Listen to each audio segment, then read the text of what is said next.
Hey, what's up? We're in part 2 now, talking about just a horrific family and what they subjugate people to just because they just so happen to have gifting from God. When they get older, you then realize, anyway, whatever. This cousin that was 20 years older than you, matric fela, then also in a jail, Kosan City, as a prison warden, sees your fabulous life on Instagram as this project manager. You're younger than him by a good 20 years, okay? And then he just decides to go and consult a sangoma to basically take you back to ngwana wa mamina that you were amotlwaetseng, ngwana wa mangwele a eshi wetseng amba shileng a wa tlwaetseng a Chicago amathina Chicago ne wants to restore you back to ngwana ole wa meriro dulang tswiletseng o ginger because o braidwe ke letsatsi and gala le go tsatsing. That kid ona dula a rasetswa cause na tswafa ha gola.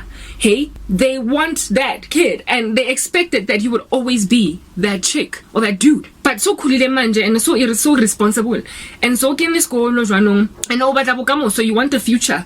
You want to be a dad, you want to be a mom. So I mean to be a dad, gwamele manje sebenza boy. You know what I mean? To get yourself that zaga that you might be responsible sufficiently enough to own or have a wife. Let me not say own a wife. Some women might come at me with a flying kick. Next thing, Jumbo, Kulenai cousin, and much older than you, decides that Kibata Pita Ole Petros Ole Kibata Vosi Ole Wamami. Guys, yes. And Abaholoy, prison warden ya how ya cousin is Betanko San City. About decide a holo chakela somebody Santenyana. To basically thwart you because you make him uncomfortable with how it is that now you're a man now or you're a woman now, and they just want you in that compromised state. Like, you know, people give you a personality or they give you a status that they hold on to for dear life when you're a child. That means you know, lazy letter. That's what lay letter means, lazy letter. My grandmother used to call me lay letter because whenever they'd be like, I would pretend I'm sleeping and I would often have to be taken out of that attempted sleep. You know, any kind of household chores. I was lazy and like I used to sleep more than my cousins, more than everybody else. And in my early stages as a kid, in my early years in school, like primary basically, because of the way I never used to study. So guys, I'm very, very smart. So I kind of used to just get through school by just listening to teachers, but I never actually invested time in studying. So I used to get by. I would just make it. I would just pass in primary school. And I don't know how many teachers called my mom to school by complaining on some, your daughter is intelligent but she's lazy, you know, she's lazy. I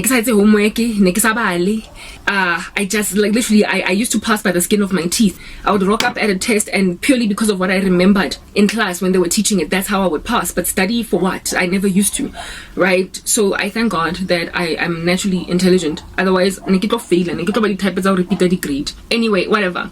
I was like that, and so my mom was always gossiping me with friends. Hey, this, that,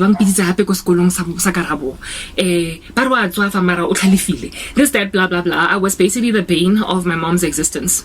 Alright, no, not of my dad's, because he was an absent dad, so never really got to experience me as a dad, right? So cool beans and bananas. So not flat out, period. That was a fact of me on the come up. But then when I got to high school, grade 9 in particular, I was like, so I want a future. I knew I was smart. I knew that if I just put in the effort, I could pass. Like, you know, the type of grade A. So I put in the work. But my family members had already gotten used to Ileleta. The, you know, name just kind of stuck to me. You know what you speak over a child sometimes. People just carry it, even if this child makes a decision to change their mind. So I started to do well in high school. Like, you know, grade 9, I was on the honors roll, academic, A student in High school was when I made a decision to ukfunda. Now I wasn't just listening to the teacher in class. I was actually going home and revising. Before exam, I would study. And that's how I wound up, matric, got into Wits University, blah, blah, all that jazz. So essentially, I proved myself as a teenager that that literally it gets better. However, while I might have gotten better at studying, I never improved in terms of household chores. So I was still lazy, like all the way into my redemption. Like Christ is the one that uprooted overnight mozinking. But yeah, so I wasn't a domestic queen, but I definitely was a book queen. I could study, like I was good with books. All right. And nobody respected me, despite like abo uncle, nabo cousin, nabo sbanbani in the family. They decided that nakile letter from birth to death. Even when I was an academic in school, like abazange bafundiswa, not even my mom. I remember one teacher, rarely ever did she attend meetings, like collecting of report cards and everything at school. She was just very absent-minded where I was concerned. She couldn't care less, right? Grandchild, I don't even think my mom knew what grade I was in until I got to matric, because I had a matric dance. She just was very, very negligent. Anyway, whatever. Cool beans and bananas. But I remember one time I begged her to go and fetch a report so I don't have to wait all of so how my school used to do things is that they would give reports at parents' evening at the end of a term. Do you understand? And if your parents don't come to parents' evening, you're going to have to go through the school holidays without knowing whether you passed or failed, and you're going to get your report given to you by your teacher. Literally almost every year, every term, I would get my report card given to me. Like, I tell me bula next time I skolong, and that's when I would find out, oh, this is how I passed skolong. And I hated that. So one time, I begged her to go fetch it. You know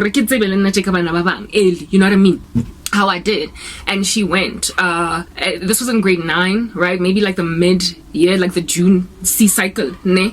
She went, and there was a teacher of mine, homeroom teacher. Nearly a teacher was typing, but she used to take us for homeroom. So she was my baseline teacher. So she got to see my results in other classes like maths, science, etc. You know how in grade 9 you haven't chosen your electives yet. Also, to your subject set.